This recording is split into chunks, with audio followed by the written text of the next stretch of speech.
حضور نے فرمایا کہ جس شخص نے اس مہینے میں اپنے خادم سے کام لینے میں تخفیف کی، اللہ اس کی مغفرت فرما دے گا اور اس کو دوزخ سے آزاد کر دے گا۔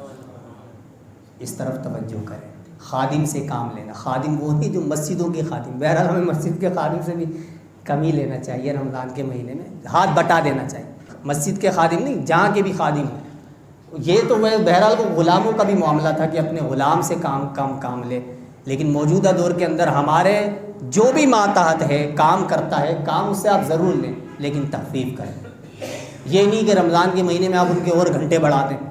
بیچارے روزے کثیر افراد اس وجہ سے نہیں رکھتے، گرچہ انہیں بیچارے نہیں کہا جائے گا، انہیں روزے پھر بھی رکھنے، لیکن کثیر افراد یہ بہانہ بناتے کہ یار کام اتنا زیادہ کر دیتے، پروڈکشن پوری کرنی ہے، چاہے رمضان ہو کچھ بھی ہو، پروڈکشن آپ نے پوری دینی، کام اور زیادہ لیتے ہیں اور زیادہ اوور ٹائم بڑھا دیں گے بعض اوقات۔ یہ درست نہیں ہے۔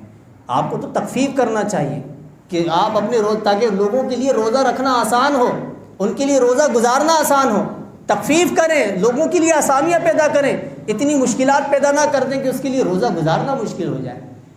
ہمارے پاس جو بھی کام کرتا ہے آسانیاں دیں ان کو تاکہ روزہ رکھنا آسان ہو۔ اسی طرح جو ہمارے پاس کام نہیں کرتا لیکن ہمارے کام کرتا ہے تو انہیں بھی تخفیف دیں۔ وہ کون ہے؟ ہمارے گھر والے، وہ کون ہے؟ ہماری والدہ، وہ کون ہے؟ ہماری بہن، وہ کون ہے؟ ہماری زوجہ۔ بھائی یہ بھی گھر کے اندر کام کرتی ہیں، جس طرح آپ کو غصہ آتا ہے انہیں بھی آتا ہو۔ یہ بھی چولہے کے آگے ذرا کھڑے ہو کے آپ ذرا روٹیاں بنائیں تو آپ سے پوچھیں آٹے دال کا بھاؤ کیا ہے۔ آپ کا کام بھی باہر کا ہارڈ ہے، پیسہ کمانا آسان نہیں ہے، آپ محنت مشقت کر رہے ہیں بالکل، لیکن خواتین بھی جو کر رہی ہیں وہ بھی آسان نہیں ہے۔ آپ کر کے دیکھ لیں، ایک دن پتہ چل جائے گا۔